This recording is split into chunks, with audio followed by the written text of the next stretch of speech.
Já passaram mais de 67 anos desde que O Atirador estreou na televisão americana, e os atores que lhe deram vida acabaram por viver casamentos, tragédias, reinvenções e transformações que ninguém em casa poderia ter previsto. Sabia que uma das estrelas centrais da série foi cortada do clube do Mickey Mouse aos 9 anos, se tornou um artista discográfico com êxitos nas tabelas musicais aos 16, e passou os seus últimos anos num lar especializado em demência, roubado pelo Alzheimer de todas as memórias da carreira que o tornara famoso. Sabia que o homem que interpretava o xerife da cidade foi pessoalmente responsável por ensinar a John Wayne o seu mais icônico traço físico: a marcha oscilante que o mundo inteiro associa ao maior astro do western na história do cinema. E sabia que o próprio homem com o rifle já tinha despedaçado um cesto de basquetebol com um lance de rotina e jogado nos Brooklyn Dodgers antes de alguma vez pegar numa Winchester. É aqui que cada um deles foi parar. O número 1 da nossa lista é Hope Summers, no papel de Hattie Denton. A maioria recorda-a como a dona calorosa e de língua afiada do armazém geral de North Fork, a primeira das 3 donas da loja ao longo da série, e aquela que definiu o que uma comunidade de verdade deve sentir. Hattie vigiava Mark McCain quando Lucas saía em perseguição de problemas. Dizia a Lucas exatamente o que pensava, quer ele quisesse ouvir ou não, e fazia de North Fork um lugar real, em vez de um simples cenário pintado. Tinha 56 anos quando a série estreou no outono de 1950. Morreu a 22 de junho de 1979 em Woodland Hills, Los Angeles, de insuficiência cardíaca congestiva. Tinha 77 anos. Nascida Sarah Hope Summers, a 7 de junho de 1902, em Mattoon, Illinois, era filha de John W. Summers, médico e futuro deputado ao Congresso dos Estados Unidos. Estudou na Northwestern School of Speech, em Evanston, licenciou-se com distinção e passou diretamente ao ensino de dicção e expressão oral. Mais tarde, dirigiu o departamento de expressão oral na Bradley University, em Peoria. Foi acadêmica e professora de voz durante décadas antes de considerar seriamente a representação, e não fez a sua estreia profissional no ecrã antes de passar dos 50. A maioria das pessoas nessa idade teria aceitado que Hollywood já tinha seguido em frente sem elas. Hope Summers encarou-o simplesmente como outra porta por onde entrar. Estreou-se na telenovela de Chicago Hawkins Falls em 1951 e, a partir daí, construiu um dos portfólios de personagens secundárias mais silenciosamente impressionantes da sua geração. Depois do Atirador, tornou-se Clara Edwards em The Andy Griffith Show, uma vizinha fofoqueira e de bom coração, cuja presença recorrente ajudou a definir a textura de Mayberry ao longo das 8 temporadas. Apareceu em Inherit the Wind, ao lado de Spencer Tracy e Frederick March. Deu uma das suas interpretações mais discretamente perturbadoras em O Bebê de Rosemary, sob a direção de Roman Polanski. E foi a voz original da Mrs. Butterworth, a famosa garrafa de xarope de bordo falante, cujos anúncios passaram na televisão americana durante anos. Milhões de crianças adormeceram com aquela voz, sem nunca saberem que pertencia à mesma mulher que tinha aterrorizado o público em O Bebê de Rosemary. Esteve casada com Claude James Witherill durante 40 anos, até a morte dele em 1967. Teve 2 filhos, trabalhou até 1978 e nunca parou até que a saúde o impôs. Aquela voz, a que passara décadas a treinar nos outros, foi o seu maior instrumento no ecrã. Transportava um calor que não pode simplesmente ser representado, tem de ser vivido. Hattie Denton sabia sempre o que estava a acontecer em North Fork. Hope Summers sabia sempre exatamente quem era. O número 2 é Ralph Moody, no papel do Dr. Burridge. Era o médico da cidade, o homem a quem North Fork recorria quando os tiros cessavam e os danos tinham de ser avaliados. O Dr. Burridge apareceu em mais de uma dúzia de episódios ao longo da série, e Ralph Moody interpretou-o com o tipo de autoridade gentil e curtida que o fazia parecer que estava naquela cidade desde antes de qualquer outro ter chegado. Tinha 71 anos quando O Atirador estreou em 1950. o que significa que trouxe 7 décadas completas de vida a uma personagem cujo propósito inteiro era o peso da experiência. Morreu a 6 de setembro de 1971 em Burbank, Califórnia. Tinha 84 anos. Nascido a 5 de novembro de 1886 em St. Louis, Missouri, a sua história é uma das mais extraordinárias de toda esta lista, porque Ralph Moody não começou a sua carreira no cinema e na televisão antes dos 62 anos. Antes disso, passara mais de 4 décadas no teatro itinerante pelos Estados Unidos, gerindo a sua própria companhia durante quase metade desse tempo. Em 1939, transitou para a rádio, primeiro na WBW em Topeka, no Kansas, onde se tornou querido como o Tio Abner, o barbeiro, polícia, carteiro e principal fonte de informação num programa de rádio de longa duração. Mais tarde juntou-se à WLEW em Cincinnati, e quando Gunsmoke iniciou a sua carreira radiofônica em 1952, Ralph Moody fazia parte do elenco regular. Atuou no Roy Rogers Show, Wild Bill Hickok e X-1. Cantou tenor na Exposição Universal de St. Louis, de 1904. A atuação de um adolescente que anunciava uma vida que se desdobraria por uma gama extraordinária de palcos, microfones e câmaras ao longo das 7 décadas seguintes. Carregou uma vida tão plena e tão vasta que, quando as câmaras de Hollywood finalmente se voltaram para ele, já tinha vivido o suficiente para 3 carreiras. Os seus papéis no ecrã iam de avós bondosos a anciãos nativos americanos e médicos da fronteira, e trouxe a mesma credibilidade serena a cada um deles. Apareceu em Road to Bali, The Legend of Tom Dooley e The Story of Ruth.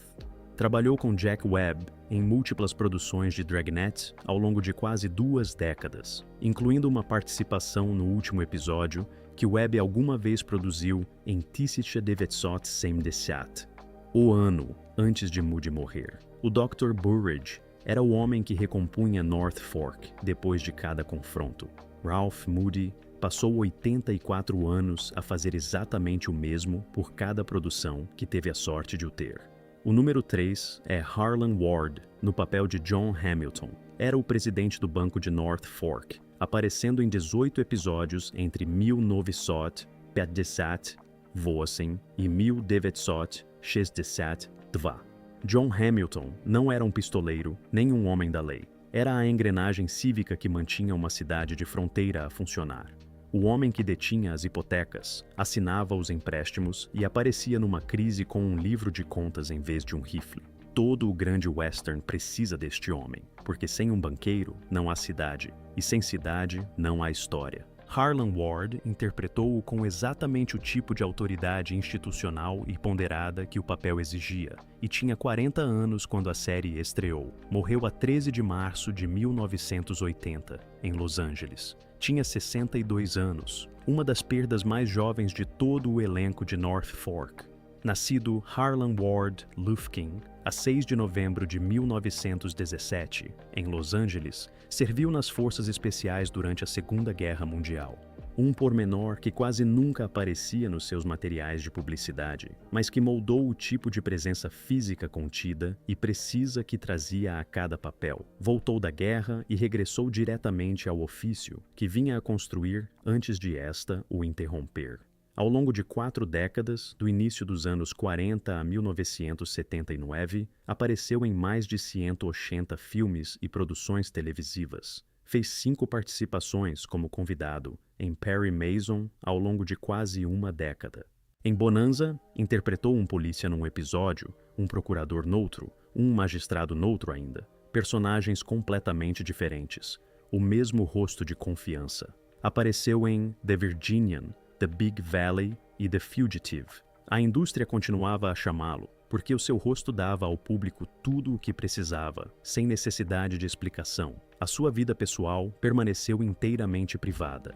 Casou 2 vezes e divorciou-se 2 vezes, em 1949 e em 1958, ambas, às vezes discretamente, sem uma única manchete a associar-se ao seu nome.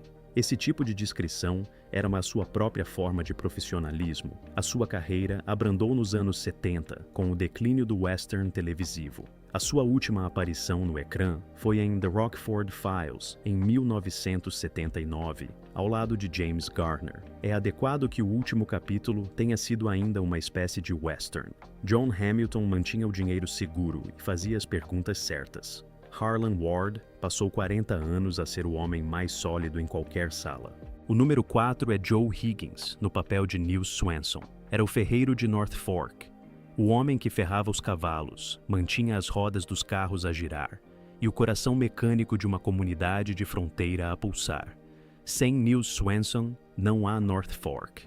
Joe Higgins trouxe um calor sólido e de voz rouca ao papel, ao longo de mais de 20 episódios durante toda a série. Tinha 32 anos quando a série estreou em 1958. Morreu a 15 de junho de 1998, em Los Angeles. Tinha 72 anos e as suas cinzas foram lançadas ao mar no Oceano Pacífico ao largo das Ilhas do Canal pelos seus filhos Brian e Valerie. Nascido Joseph Hugh Higgins, a 12 de julho de 1925, em Logansport, Indiana.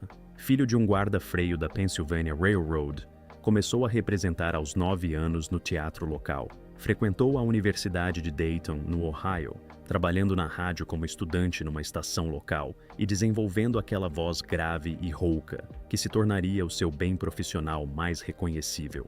Depois do Atirador, trabalhou constantemente na televisão americana durante mais 3 décadas.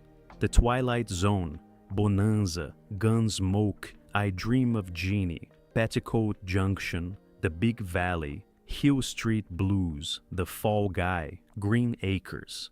Em 1969, apareceu como um xerife de voz grave, num anúncio de automóveis Dodge que se tornou uma das campanhas publicitárias mais reconhecidas da sua época.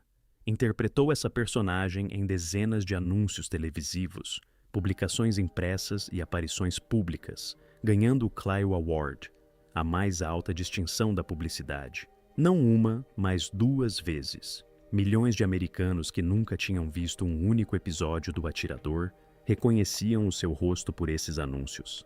E depois, há o facto que quase ninguém conhecia. Joe Higgins obteve um doutoramento em educação aeronáutica na Embry-Riddle Aeronautical University, uma das mais prestigiadas instituições aeronáuticas dos Estados Unidos, durante a sua carreira. Um ator de televisão em plena atividade, um ícone publicitário 2 vezes distinguido e um homem com um doutoramento numa área completamente diferente, porque a curiosidade intelectual era simplesmente parte da sua natureza. Estava casado com Jackie Higgins e tinha 3 filhos. Era, por tudo o que se sabe, um homem que mantinha a vida privada genuinamente privada, sem escândalos, sem drama, sem espetáculo público. Nils Swenson mantinha os cavalos prontos e a cidade em movimento. Joe Higgins reinventava-se continuamente até ao fim. O número 5 é Bill Quinn, no papel de Frank Sweeney. Era o empregado de bar do Saloon de North Fork e esteve presente em dezenas de episódios ao longo de toda a série. Frank Sweeney nunca disparou um rifle, nunca cavalgou para um pôr do sol e nunca proferiu um único discurso sobre justiça ou vingança. Servia as bebidas, absorvia as fofocas e mantinha discretamente o tecido social de toda a cidade unido por trás de um balcão. Em mãos menos capazes, o papel teria sido invisível. Bill Quinn tornou-o essencial. Tinha 46 anos quando O Atirador estreou em 1958. Morreu a 29 de abril de 1994, em Camarillo, Califórnia. Tinha 81 anos. Nascido William Tyrell Quinn, a 6 de maio de 1912, em Nova York, veio ao mundo com a representação já incorporada na história da família.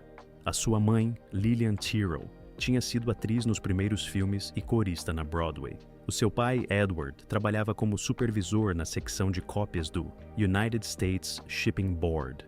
Em criança, Bill atuou ao lado dos irmãos mais velhos num número de vaudeville infantil, em palco antes de a maioria das crianças da sua idade aprender a ler. Fez os seus primeiros papéis no cinema ainda adolescente em Nova York. E a partir desse momento, a indústria do entretenimento foi a única vida que considerou seriamente. O que se seguiu ao atirador foi uma carreira que apenas se aprofundou. Apareceu como o Doutor Melnitz, o médico perpetuamente melancólico em The Odd Couple. Tornou-se o Sr. Van Rensselaer, o cliente regular, cego e gentil, do bar de Archie Bunker, ao longo de várias temporadas de All in the Family e da sua série derivada Archie Bunker's Place.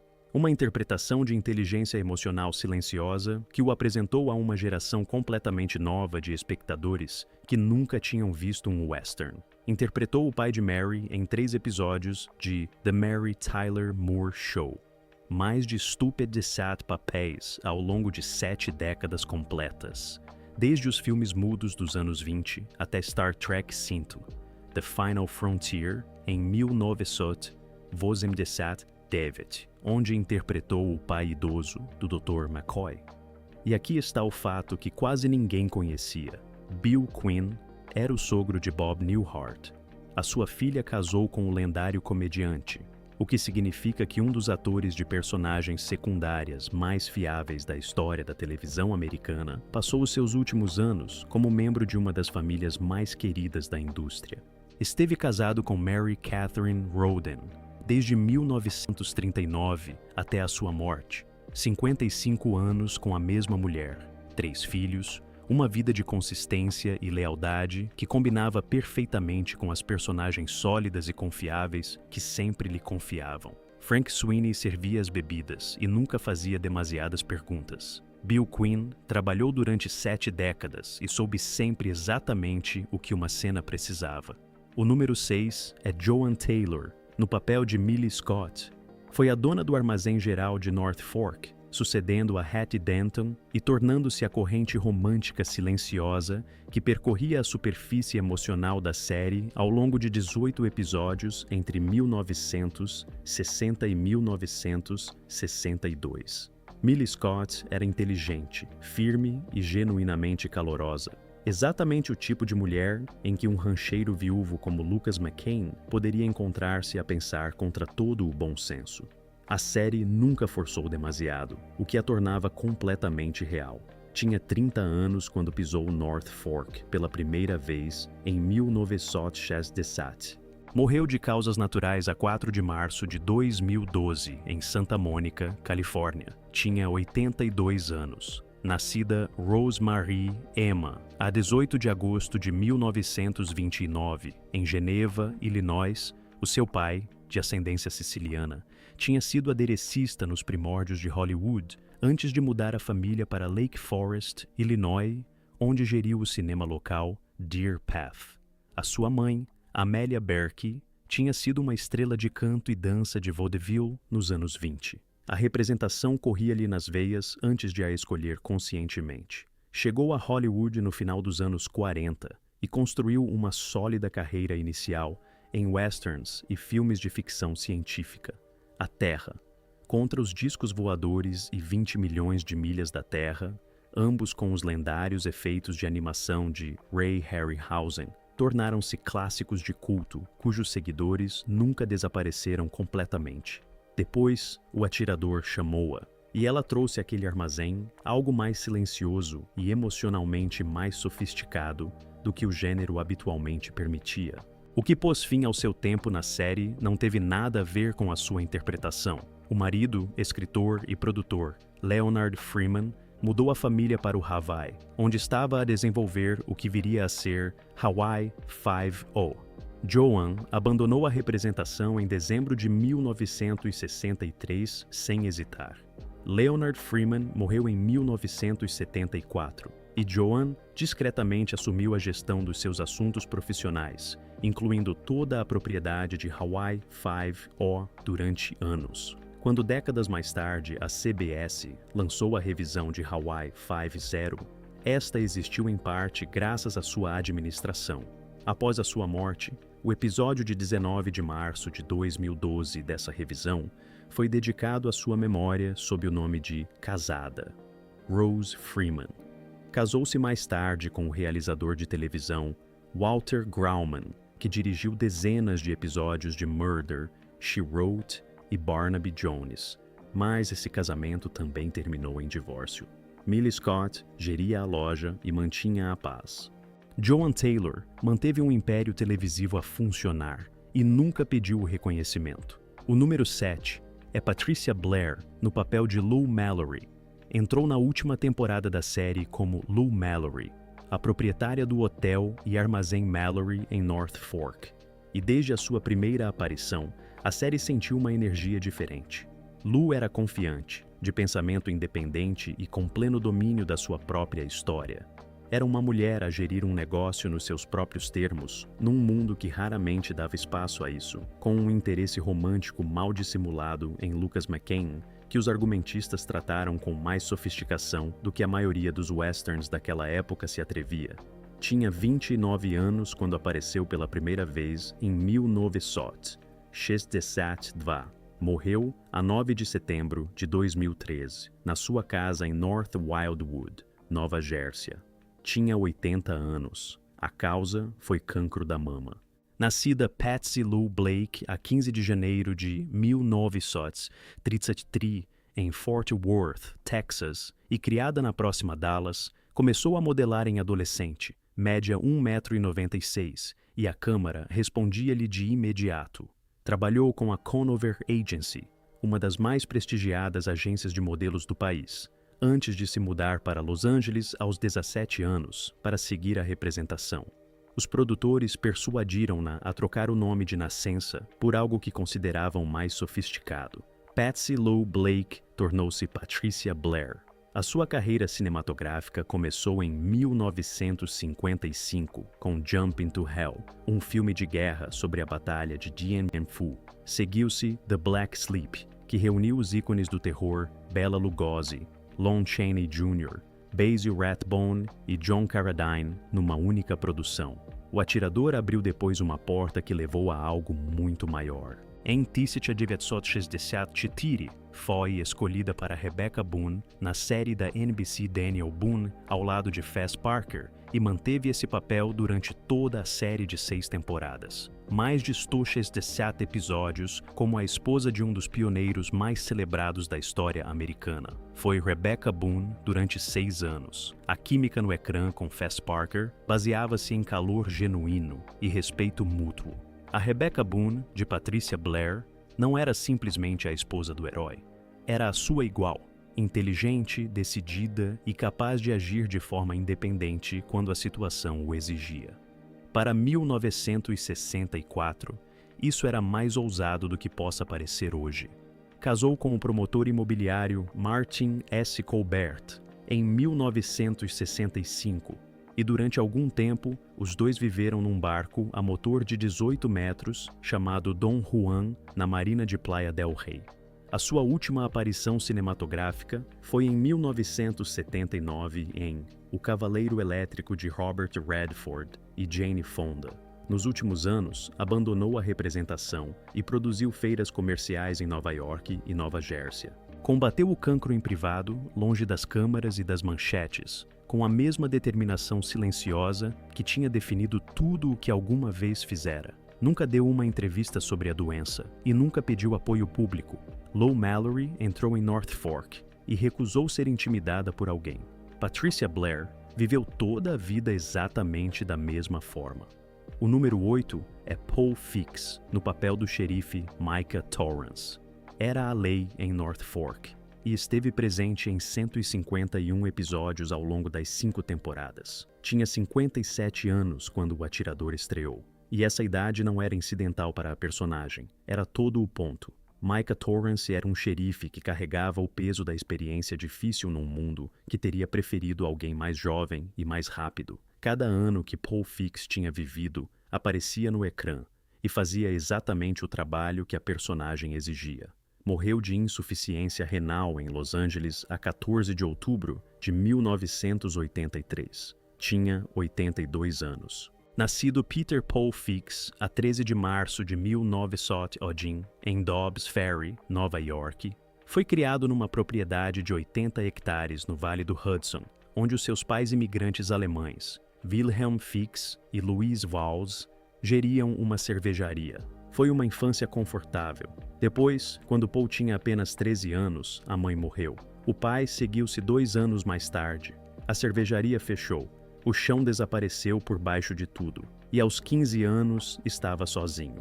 Chegou à representação pelos primórdios da indústria cinematográfica, trabalhando arduamente através de décadas de filmes mudos e depois da transição para o sonoro, até se tornar um dos atores secundários mais confiáveis de Hollywood. Ao longo de 56 anos de trabalho, de 1925 a 1981, apareceu em mais de 100 filmes e dezenas de produções televisivas. Interpretou o pai de Elizabeth Taylor em Giant de George Stevens em 1956. Foi o juiz em Matar um Rouxinol em 1962.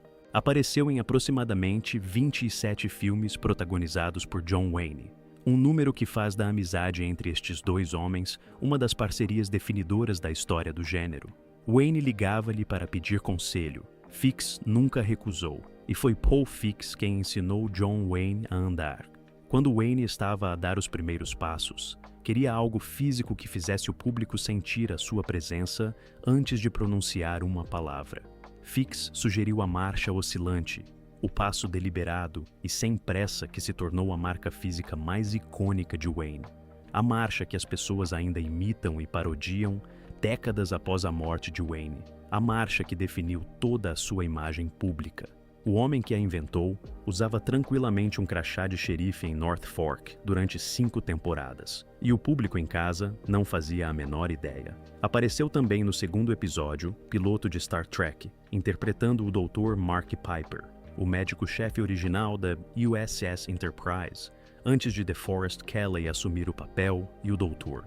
McCoy se tornara uma lenda. Ainda em 1981, já com 80 anos, continuava a receber correio de fãs do Atirador de todo o mundo. A sua esposa, Beverly Pratt, também atriz, morreu em 1979, após 30 anos de casamento. Sobreviveu-lhe a filha Marilyn, cujo marido era o querido ator de westerns Harry Carey Jr. Micah Torrance usou o crachá com silenciosa dignidade em cada crise que North Fork alguma vez enfrentou. Paul Fix passou mais de 5 décadas a provar que o caráter, e não o espetáculo, é o que perdura. O número 9 é Johnny Crawford, no papel de Mark McCain. Era o filho de Lucas McCain, um rapaz a tentar crescer na sala de aula mais complicada imaginável. Uma cidade de fronteira onde a justiça chegava pela boca de um rifle e as questões morais tinham o hábito de se tornar situações de vida ou morte antes do pôr do sol.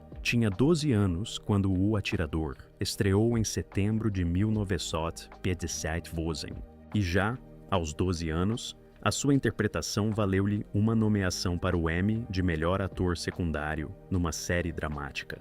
Pense nisso. A maioria dos profissionais adultos passa carreiras inteiras sem chegar perto desse tipo de reconhecimento. Morreu a 29 de abril de 2021, num lar em Los Angeles, com a esposa Charlotte ao seu lado. Tinha 75 anos, nascido John Ernest Crawford a 26 de março de 1946, em Los Angeles, Califórnia. Vinha de uma família onde a criatividade corria em todas as direções. O avô paterno tinha trabalhado para Irving Berlin. O pai, Robert Lawrence Crawford Sr., era montador de televisão. O irmão Robert L. Crawford Jr. era também ator, e numa das coincidências mais extraordinárias da história da televisão, Johnny, o irmão e o pai, foram todos nomeados para o Emmy no mesmo ano, 1957, por papéis em 3 produções completamente distintas. 3 membros de uma família, celebrados simultaneamente por toda uma indústria. Antes do Atirador, houve o Mickey Mouse. Johnny Crawford foi um dos 24 Mouseketeers originais quando Walt Disney lançou The Mickey Mouse Club em 1957. Tinha 9 anos. No final da primeira temporada, a Disney reduziu o elenco a 12 e Crawford foi dispensado. Uma rejeição profissional aos 9 anos que poderia ter encerrado uma carreira antes de ter começado a sério. Em vez disso, abriu caminho. A popularidade da série desencadeou uma carreira discográfica que ninguém tinha antecipado. Assinou com a Delphi Records e em junho de 1962, a canção Cindy's Birthday subiu ao 8º lugar das tabelas musicais americanas. Um verdadeiro êxito, quente e suave, completamente da sua época. A editora publicou mais singles, incluindo Rumors e Your Nose Is Gonna Grow. Era simultaneamente uma estrela do western televisivo e um artista discográfico com credenciais reais nas tabelas. Tinha 16 anos. Após o fim da série, continuou a representar nos anos 60 e 70, servindo no Exército dos Estados Unidos no final dos anos 60 e aparecendo em Rawhide, Hawaii Five-O, The Big Valley e Little House on the Prairie. A partir de 1992, liderou a Johnny Crawford Orchestra, uma orquestra de dança de época que executava arranjos autênticos dos anos 20 e 30 em eventos por toda a Califórnia. Uma segunda vida criativa, construída sobre os mesmos instintos musicais que tinham aflorado na Delphi 3 décadas antes. Dirigia de fato a rigor perante plateias ao vivo. Um homem diferente, uma época diferente, o mesmo empenhamento profundo. Casou com Charlotte Samko em 1995. Em 2019, Johnny Crawford foi diagnosticado com Alzheimer. Já se tinha tornado o último membro sobrevivente do elenco principal do Atirador. O seu amigo de longa data, o ator Paul Peterson, lançou uma campanha de angariação de fundos para ajudar a cobrir os seus custos médicos. Crawford contraiu Covid-19 e depois pneumonia.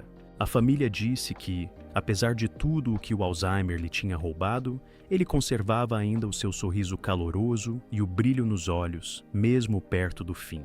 Quando partiu, tanto o pai como o filho de North Fork tinham desaparecido. Mark McCain cresceu no ecrã a aprender o que significa ser um homem de bem com um pai que tratava essa responsabilidade como a coisa mais importante do mundo. Johnny Crawford passou toda a vida a aprender o mesmo. O número 10 é Chuck Connors no papel de Lucas McCain, o próprio atirador.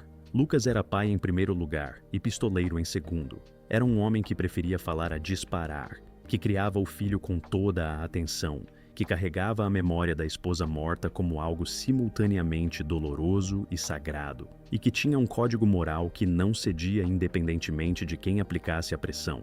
Chuck Connors fez tudo isso parecer completamente real. Tinha 37 anos quando a série estreou, a 30 de setembro de 1958, e desde o primeiro episódio, o público percebeu que estava a ver algo diferente. Morreu a 10 de novembro de 1992, no Cedars Sinai Medical Center em Los Angeles. Tinha 71 anos. A causa foi cancro do pulmão, agravado por pneumonia após uma vida de tabagismo intenso. Nascido Kevin Joseph Aloysius Connors a 10 de abril de 1920, em Brooklyn, Nova York, cresceu num lar operário de fé católica irlandesa no bairro de Bay Ridge. Os pais eram emigrantes de ascendência irlandesa, oriundos da Terra Nova e Labrador, no Canadá. O pai Alban trabalhava no porto como estivador. Era o miúdo que jogava todos os desportos que encontrava, e jogava-os melhor do que quase todos os que o rodeavam. As suas aptidões atléticas estavam plenamente documentadas. Ganhou uma bolsa de estudo para a Adelphi Academy e depois para o Seton Hall College. Durante a Segunda Guerra Mundial, serviu no Exército dos Estados Unidos como instrutor de blindados. Quando a guerra terminou, regressou imediatamente ao desporto. Jogou basquetebol nos Boston Celtics na época de 1946 a 47 e durante o aquecimento pré-jogo no primeiro jogo em casa, executou um lance de rotina. A bola bateu na frente do aro num cesto mal instalado e o vidro partiu-se completamente. Connors disse mais tarde que tinha simplesmente executado um lance inofensivo e visto tudo explodir. Atrasou o jogo mais de 1 hora e fez dele o primeiro jogador na história do basquetebol profissional a partir um cesto. Depois, transitou para o beisebol, jogando nos Brooklyn Dodgers em 1949, a equipa que adorara a crescer, e no Chicago Cubs em 1951. É um dos apenas 13 atletas na história a ter jogado tanto na liga principal de beisebol como na NBA. a Liga Profissional de Basquetebol. Quando foi eventualmente transferido para o clube filial dos Cubs, em Los Angeles, encontrou-se na cidade onde os filmes eram feitos e começou a trabalhar neles. Quando o atirador surgiu, já tinha aparecido em mais de uma dúzia de longas-metragens, incluindo The Big Country com Gregory Peck. O 1,96 m de altura, o maxilar proeminente, os olhos azuis penetrantes e a autoridade natural silenciosa que projetava faziam de Lucas McCain algo completamente inevitável. A série alcançou mais longe do que alguém esperava. Era alegadamente o programa de televisão americano favorito do líder soviético Leonid Brezhnev, um homem que controlava armas nucleares e metade da Europa. Aparentemente sentava-se à noite para ver um rancheiro viúvo criar o filho no Novo México. A imagem traduzia-se para além de todas as barreiras. Após o fim da série, em 1963, Connors continuou a representar durante mais 3 décadas, enveredando por papéis de vilão que usavam a sua presença física como ameaça em vez de autoridade moral. Apareceu em Soylent Green, Tourist Trap, e na minissérie marcante Raízes, na qual interpretou um proprietário de escravos com uma crueldade tão banal que continua a ser profundamente difícil de ver. Recebeu uma estrela no Hollywood Walk of Fame para televisão, em 1900, 84. Casou 3 vezes e teve 4 filhos, Michael, Jeffrey, Stephen e Kevin. A sua lápide no cemitério da Missão de San Fernando tem uma fotografia dele como Lucas McCain, ao lado dos emblemas dos Dodgers, dos Cubs e dos Celtics. 3 equipas desportivas e uma personagem televisiva juntas na mesma pedra. Um jogador de beisebol, um jogador de basquetebol e o homem que se tornou o rosto da paternidade na televisão americana. Tudo verdade, tudo merecido. Este é o tipo de vida que não aparece 2 vezes. North Fork desapareceu dos nossos ecrãs, mas as histórias das pessoas que a construíram revelaram-se mais complexas e mais humanas do que qualquer guião poderia ter contido. Já partiram todos, e ainda assim a série continua lá, a contar a mesma história sobre um pai e um filho, a tentar fazer a coisa certa num mundo que o dificulta. Deixe um comentário agora mesmo e diga-nos qual foi o membro do elenco que mais o surpreendeu, ou qual a história que nunca tinha ouvido antes de hoje. E se ainda não subscreveu, clique nesse botão agora mesmo, porque há muito mais por onde isto veio.